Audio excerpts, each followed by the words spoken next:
In the quiet streets of Maplewood Heights, the Samson family appeared to have it all. Their two-story home stood as a symbol of suburban success, a well-manicured lawn, white picket fence, and the perfect family inside, or so it seemed.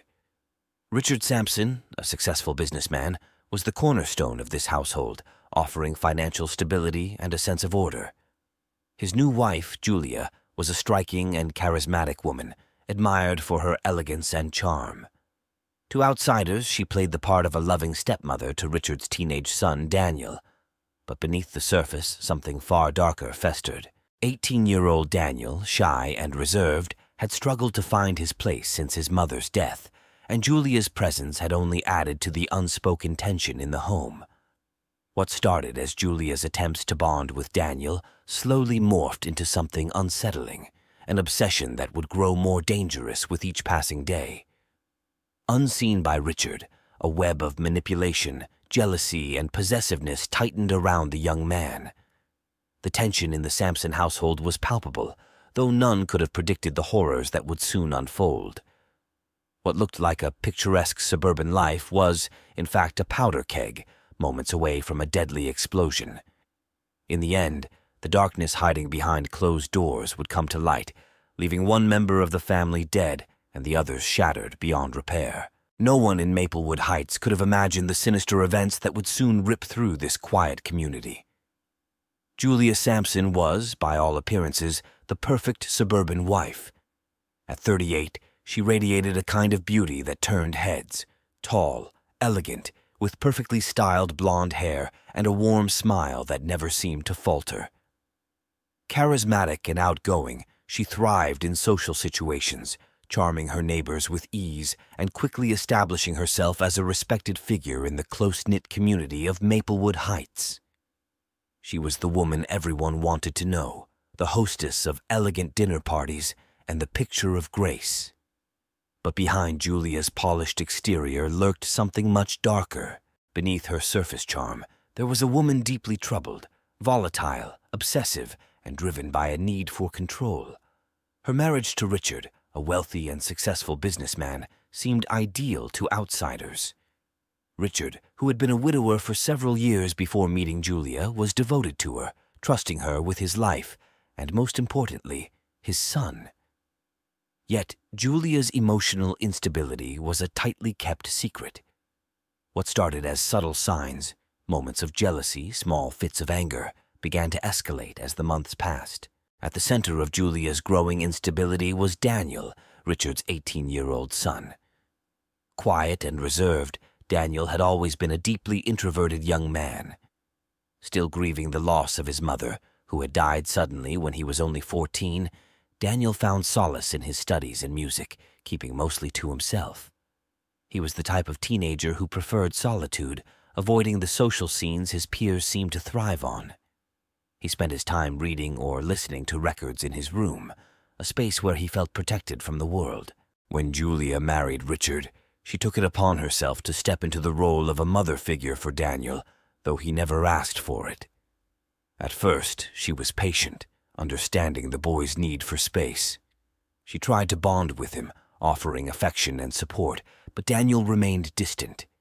This distance only fueled her desire for control. Julia became fixated on him, his comings and goings, his quiet demeanor, and the way he kept parts of his life hidden from her. She grew resentful of his independence, her attempts to connect with him turning into an obsession. The Sampsons' home, a sprawling two-story house with large windows and a meticulously kept garden, should have been a sanctuary for Daniel, but it became a place of growing tension. What was meant to be a fresh start for the family turned into a pressure cooker of unspoken emotions. Julia's attempts to forge a relationship with Daniel had warped into something far more dangerous, her possessiveness toward him increasing day by day, her behavior becoming erratic when she felt shut out of his life. The quiet halls of the Samson household masked the emotional turmoil within. Richard remained oblivious, focusing on his career and trusting Julia to handle the family dynamics. Daniel, for his part, retreated further into his shell, sensing that something wasn't right with his stepmother, but unsure of how to escape the trap that had slowly been set around him. Julia's mask of charm was slipping, her emotional instability bleeding into every corner of their home, creating a tension that no one could ignore for long. Something was bound to break. It was only a matter of time. In the early days of her marriage to Richard, Julia's intentions toward Daniel were genuine, if not slightly misplaced. She saw in the quiet, grieving boy an opportunity to heal the family, to fill the void left by the death of his mother. At first, she approached him with a softness that was almost maternal. She offered comforting words, shared stories of her own adolescence, and tried to coax him into opening up. Julia was patient, sensing the deep wounds that Daniel carried, and believed that with time she could help him move past the loss that seemed to hang over him like a shadow. But Daniel didn't respond as she had hoped. His polite distance, though natural for a teenager still mourning his mother, frustrated her. He remained withdrawn, spending long hours in his room or out at the park with friends, never seeming to need or even acknowledge her attempts to step into the maternal role. What Julia saw as indifference was, in her mind, something deeper. His silence, his retreat into books and music were not rejections of her love. They were challenges. She began to interpret his solitude as a secret cry for her attention, a connection he didn't yet know how to express. As time passed, Julia's thoughts became increasingly dominated by Daniel. She started to view his every action through a distorted lens. The way he quietly slipped out of the house to meet friends felt like a betrayal. The rare occasions he laughed at something his father said at the dinner table stung her deeply. She convinced herself that Daniel's loyalty was shifting, and if she didn't act soon, she would lose him entirely. Her feelings for Daniel took on a dangerous intensity. What had begun as motherly concern twisted into something far more possessive. When she looked at him, she no longer saw a grieving teenager. She saw a boy on the cusp of manhood, a young man who needed her in ways that neither he nor Richard could understand. Julia became fixated on the idea that she alone could comfort him, that she alone was capable of truly knowing him. She began to hover around him more, inserting herself into his daily routines, waiting for any moment to catch his eye, to spark a conversation, to draw him closer. It was during this time that her jealousy started to take root. At first, it was subtle, small flickers of irritation when Daniel spent time with his friends, laughing in ways she rarely saw him laugh at home. She would watch him from the kitchen window as he played basketball in the driveway with his friends, feeling a knot of resentment tighten in her chest. Why couldn't he be that carefree around her? Why did he always pull away when they were alone? The jealousy intensified when Julia noticed Daniel's attention drifting toward girls. The way he casually mentioned a girl from his class, Emily, caused a pang of bitterness that Julia couldn't shake. She hated how his eyes lit up when he talked about the girl, how he lingered over his phone late at night, texting in hushed tones. It wasn't fair. After everything she had done to be close to him, some girl from school was stealing his focus, pulling him away from her. Julia's jealousy quickly escalated into something darker, more consuming.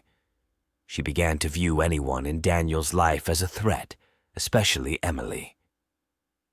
Whenever Daniel left the house to see her, Julia's thoughts spiraled into fits of anger and desperation.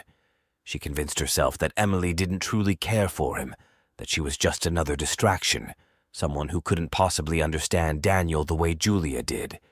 In her mind, only she could provide the support and attention he needed. Only she could help him become the man he was destined to be. Then there was Richard. Julia hadn't expected to feel this way about her own husband, but her jealousy began to creep into their relationship as well. When Richard praised Daniel for his school achievements or encouraged him to spend more time outdoors, Julia saw it as an intrusion. She felt that Richard was taking Daniel away from her, and it infuriated her that he couldn't see how delicate the situation was. In her mind, Richard's casual, fatherly pride was a form of sabotage, disrupting the fragile bond she believed she was nurturing. As Julia's fixation deepened, the tension in the household became impossible to ignore. She hovered constantly over Daniel, offering unsolicited advice, monitoring his phone, questioning him about every social interaction. Her questions were no longer the concerned inquiries of a stepmother. They were the probing, invasive demands of someone consumed by jealousy and possessiveness. The more Daniel pulled away, the more Julia tightened her grip. It was during these moments that her charm began to crack. Her smiles were brittle, her patience paper-thin. She snapped at Richard over trivial matters and grew increasingly erratic when Daniel avoided her. The house that once echoed with comfortable silence now vibrated with an unspoken tension, and Daniel found himself retreating further and further into isolation to escape the suffocating presence of his stepmother. Julia, however, saw this retreat not as a rejection, but as a challenge, one she was determined to win, no matter the cost. At first, Daniel didn't notice the subtle changes in Julia's behavior. He chalked up her hovering to a stepmother trying to bond, something that had never felt natural to him.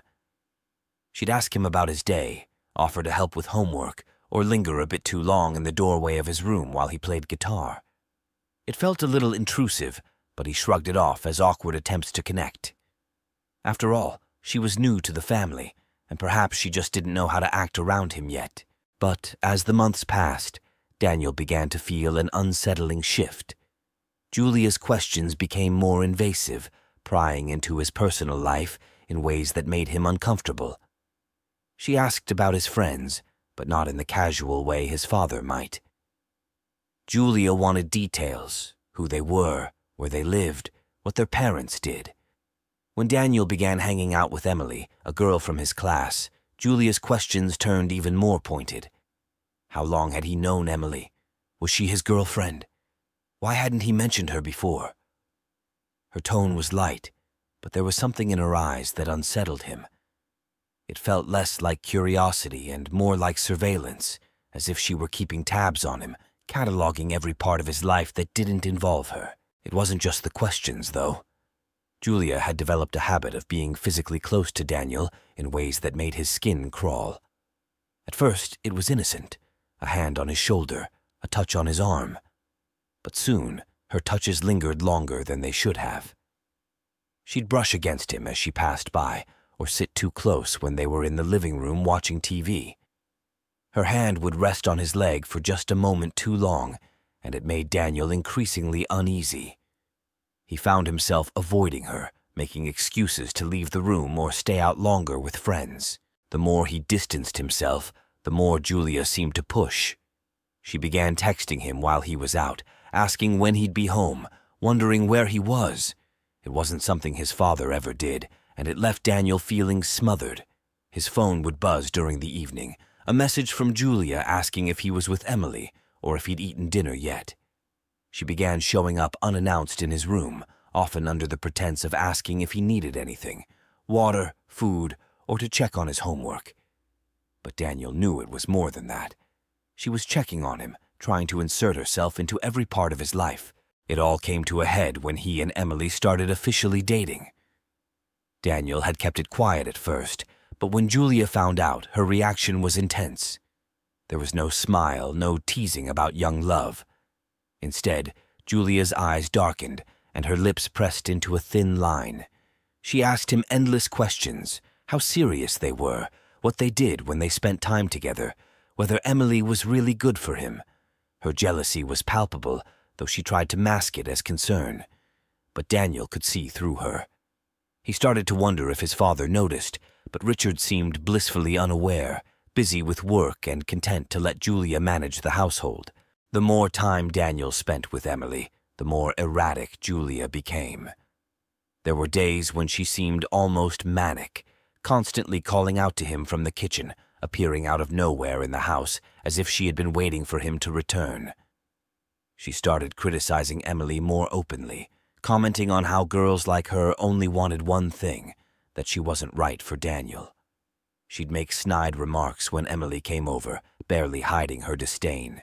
Daniel knew he had to distance himself from Julia. He started staying out later, avoiding being alone in the house with her. He would make plans with friends or take Emily out just to escape the suffocating atmosphere at home. But no matter how much he withdrew, Julia always seemed to find a way to get closer, her behavior growing more erratic with each passing day. Her jealousy, once a quiet undercurrent, now boiled over into emotional instability. Daniel would catch her watching him, her eyes following him with an intensity that made him feel like prey. It was no longer about motherly affection or bonding. It was something darker, something possessive, and Daniel felt it tightening around him like a noose. He needed space, and he needed it fast. But the more he pulled away, the more unhinged Julia became. He could feel the tension building in the house, a storm that had been brewing for months. Daniel's instincts told him to run, to get away from the toxic dynamic that Julia had created. But no matter how far he ran, he knew she was always one step behind, and soon something would have to break. As the weeks passed, Julia's behavior became increasingly erratic, her obsession with Daniel spiraling out of control. What had once been subtle manipulations now turned into overt sabotage. Julia seemed to take a perverse satisfaction in isolating Daniel from everyone who mattered to him. It started with small things, comments to his friends when they came over, little digs that seemed harmless but planted seeds of doubt. She told one of his closest friends that Daniel had said something cruel behind their back, stirring suspicion and causing distance. To Daniel's dismay, it worked. Slowly, his friends began to drift away, confused and hurt by the lies Julia was spreading. Every time Daniel confronted her about it, Julia feigned innocence, saying she was only trying to protect him. She painted herself as the concerned stepmother, claiming his friends didn't have his best interests at heart. Daniel knew better, but he felt powerless as Julia poisoned the very relationships that had kept him grounded. Her attacks on his girlfriend, Emily, were even more vicious. Whenever Emily came to the house, Julia found ways to humiliate her. She'd make cutting remarks about her clothes, subtly implying she wasn't good enough for Daniel. She even went so far as to tell Emily that Daniel had been seeing someone else, twisting truths to suit her manipulations. The tension between Daniel and Emily grew, and though he tried to reassure her, Emily began pulling back, unsure of what to believe. The isolation felt like a prison.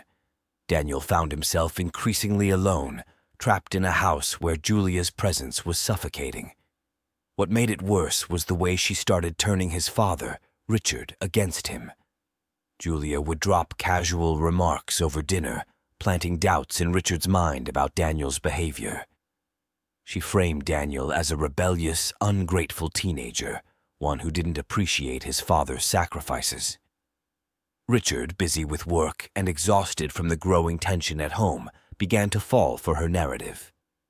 He started questioning Daniel more, chastising him for staying out late or for neglecting his responsibilities. Daniel felt the walls closing in. Everywhere he turned, Julia was there, watching, waiting, controlling. And yet, despite the mounting tension, nothing could have prepared him for the night everything shattered. It happened after a particularly bad fight with Emily. Julia had sown enough discord that Emily, confused and hurt, decided to take a break from their relationship. Daniel was devastated, and when he returned home that night, his head was spinning with frustration and anger. He barely noticed Julia sitting in the living room, waiting for him. "Rough night?" she asked softly, her voice laced with an eerie calmness. Daniel ignored her, heading straight for the stairs, but Julia wasn't going to let him escape this time. She stood up and blocked his path, her eyes locking onto his with an intensity that made his skin crawl. "You don't need her, you know," Julia whispered. "She doesn't understand you, not like I do." Daniel tried to push past her, but Julia grabbed his arm, her grip surprisingly strong. "I've always been here for you, Daniel," she said, her voice dropping to a whisper. "Why don't you see that?" He froze, suddenly aware of how close she was standing. The look in her eyes was no longer maternal. It was something else entirely, something predatory. Panic rose in his chest as Julia's hand slid up his arm, lingering on his shoulder before moving to his neck. "We don't need them, Daniel," she said, her breath hot against his ear. "We could be happy together. You and me." Daniel's heart raced, disbelief mixing with terror as he processed her words. He jerked away from her touch, his voice trembling with disgust. "What the hell is wrong with you?" he spat, backing away. "You're sick." Julia's expression shifted, her lips curling into something between a smile and a snarl. "I'm not sick, Daniel," she replied, her voice low and dangerous. "I love you. You belong with me. Don't you see that?" "No," Daniel snapped, his voice rising with anger. "This is wrong. I'm going to tell Dad everything. You're crazy." For a moment, Julia stood frozen, her face pale as his words sank in. The room was thick with tension, the silence pressing in on them both. Then, without warning, Julia's expression shifted, her eyes narrowing, her face twisting with fury. "You think you can just walk away from me?" she hissed, her voice trembling with rage. "After everything I've done for you, you're not going anywhere." Daniel took a step back, his pulse hammering in his ears. He could see the madness in her eyes now, the desperate anger that had been simmering beneath the surface for months. He turned to leave, but before he could reach the door, Julia lunged at him, grabbing his arm and pulling him back. "I won't let you ruin this!" she shouted, her voice cracking with emotion. "You're mine!" Daniel struggled to free himself, panic flooding his system as Julia's grip tightened. He shoved her away, the force sending her stumbling back into the coffee table. For a moment, they stared at each other, both breathing heavily, the room charged with an energy that felt like it might explode. "I'll tell Dad," Daniel repeated, his voice steadier now. "I'll tell him everything." Julia's face crumpled, her love for Daniel twisting into something dark, unrecognizable. The fear of losing control, of losing him, was too much for her to bear. Her obsession had turned to hatred, and her desperation now knew no bounds. As Daniel stormed out of the room, Julia stood alone, trembling, the realization sinking in. She couldn't control him anymore. And if she couldn't have him, no one could. The line between love and madness had vanished, and now there was no turning back. Daniel had made his decision. He couldn't stay in that house another night. The confrontation with Julia had shattered any illusion of safety he once had, and the only thing left to do was tell his father the truth. With the duffel bag hastily packed, he stormed downstairs, his mind racing with how to explain everything to Richard, about Julia, about her obsession, and how dangerously far it had gone. But Julia wasn't going to let him leave so easily. She stood in the doorway of the living room, her eyes wild, hands trembling. She watched as Daniel grabbed his jacket from the coat rack, her chest rising and falling with shallow, erratic breaths. He didn't even look at her as he moved toward the door, but Julia wasn't going to let him ignore her anymore. "Where do you think you're going?" she demanded, her voice strained, teetering on the edge of hysteria. "I'm leaving," Daniel shot back, not bothering to stop. "I'm telling Dad everything." "You're done, Julia!" The words hit her like a punch to the gut. Everything. He was really going to destroy her. Everything she had worked for, her marriage, her place in the family, the twisted connection she thought she had with him, would be gone. Julia's mind spiraled as panic took over. The idea of losing Daniel, of losing control over him, sent her into a frenzy. "No," she gasped, her voice trembling with fear and anger. "You can't leave me. I won't let you." Daniel turned toward her, his eyes cold and unyielding. "You don't have a choice," he said firmly. "This is over." For a split second, Julia's world collapsed. Her mind raced, her heart pounding against her ribs like a drum. And then something inside her snapped. In a blur of motion, Julia rushed toward the heavy sculpture on the mantelpiece, a bronze figurine of a hawk, one of Daniel's most prized possessions, a reminder of the art his late mother had loved. She grabbed it with both hands, the weight of it grounding her as if she were grasping onto the only thing left that she could control. Daniel saw her lunge, but before he could react, Julia swung the sculpture with all her strength. The first blow landed against the side of his head with a sickening thud, sending him crashing into the coffee table. The room spun, his vision blurring as pain exploded in his skull. He gasped, instinctively trying to scramble away, but Julia was on him again before he could find his footing. "I won't lose you!" she screamed, her voice unrecognizable, twisted with rage and desperation. Her hands gripped the sculpture tighter as she brought it down again, this time across his chest, the weight of it knocking the breath from his lungs. Daniel groaned, his hands feebly rising in a futile attempt to protect himself, but Julia was relentless. With each strike, her desperation bled into violence, the years of repressed jealousy, obsession, and rage pouring out of her. She couldn't stop, wouldn't stop. Not now. Not after everything she had done to keep him. The sculpture came down again, and again, the metallic thud of bronze against bone echoing through the once peaceful living room. Blood splattered across the floor, staining the pale carpet, speckling the walls. Daniel's body jerked with each blow, his attempts to fight back growing weaker, his voice lost in the chaos of the assault. By the time Julia stopped, her breath ragged, her arms aching from the weight of the sculpture, Daniel was motionless on the floor. His face was unrecognizable, a mask of blood and bruises, his body broken and twisted beneath her. She dropped the sculpture with a hollow clatter, the sound ringing in the eerie silence that followed. Julia stared down at what she had done, her mind struggling to comprehend the horror before her. Blood was everywhere, on her hands, on her clothes, smeared across the sculpture she had once admired. The room, once filled with Daniel's presence, was now a grotesque scene of violence and death. For a moment she stood frozen, the weight of the act pressing down on her. This wasn't how it was supposed to be. She had wanted him to stay, to love her, to see her the way she saw him. But now he was gone. Gone because of her. Julia sank to her knees beside Daniel's body, her hands trembling as she reached out, touching his lifeless face, still warm with the fading heat of life. Tears streamed down her cheeks, mixing with the blood on her skin. She rocked back and forth, her mind teetering between shock and denial, whispering over and over again, "I didn't mean to. I didn't mean to." But the truth was laid bare on the floor before her. Her obsession had destroyed the one thing she had claimed to love. The house was silent, save for the shallow gasps of a woman who had crossed a line she could never uncross.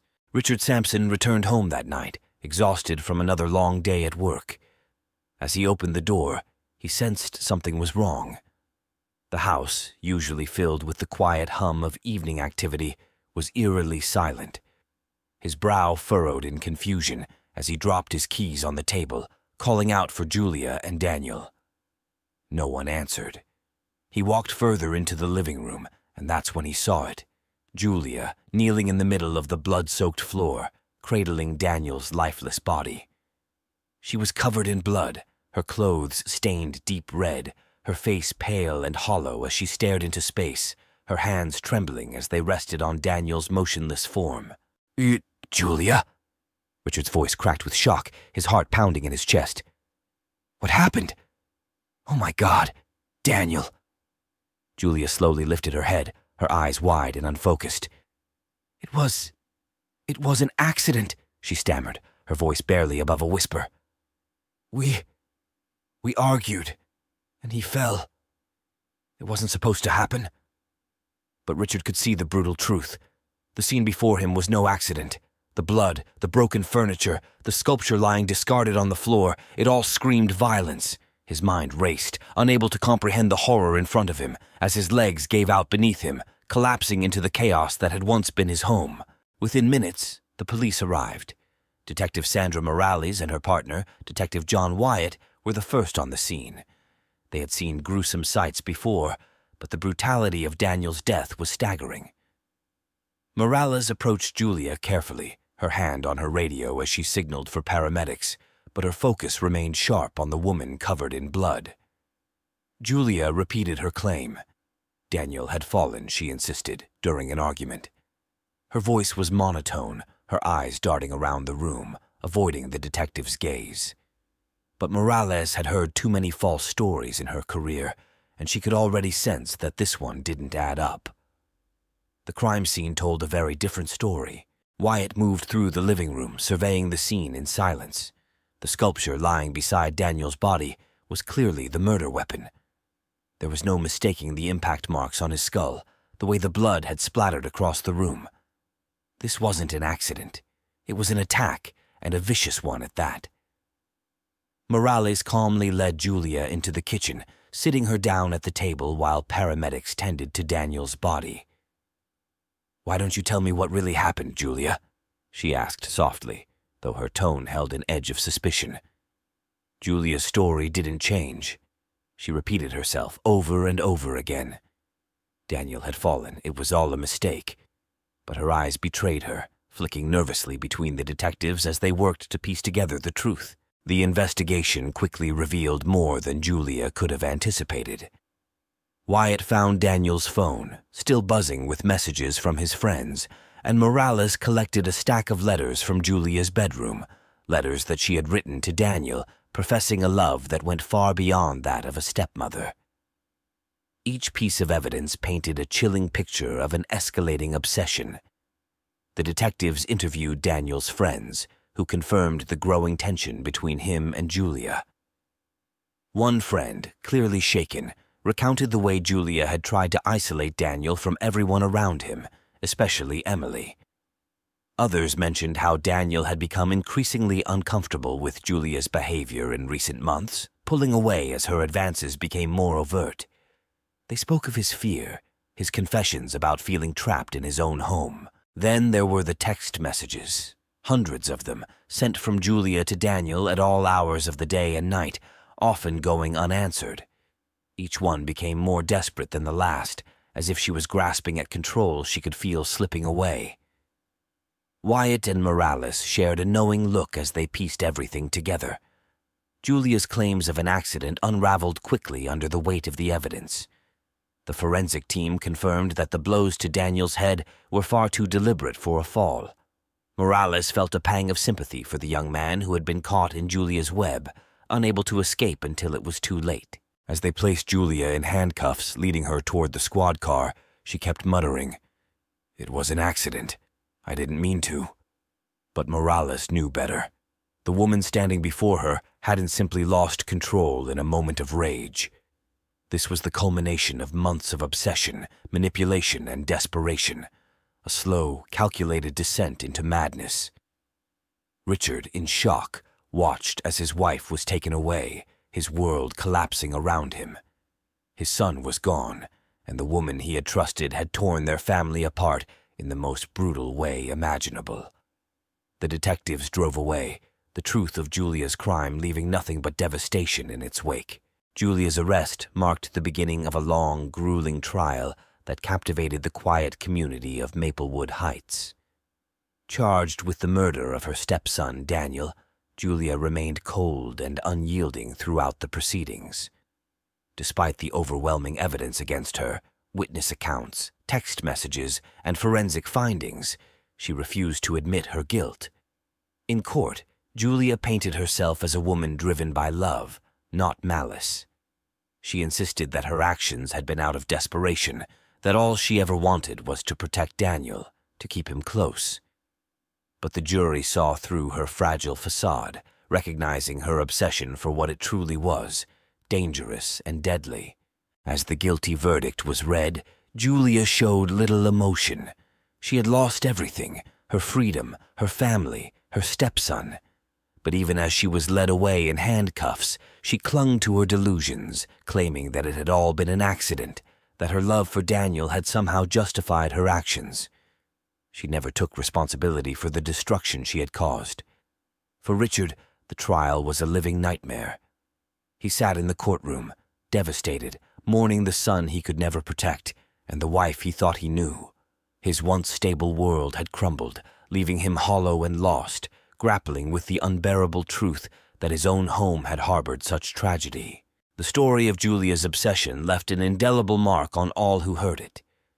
A seemingly perfect suburban life had unraveled into madness, leaving death and heartbreak in its wake. In the end, Julia's love, twisted and uncontrollable, had led not to healing, but to the ultimate destruction of everything she once claimed to cherish.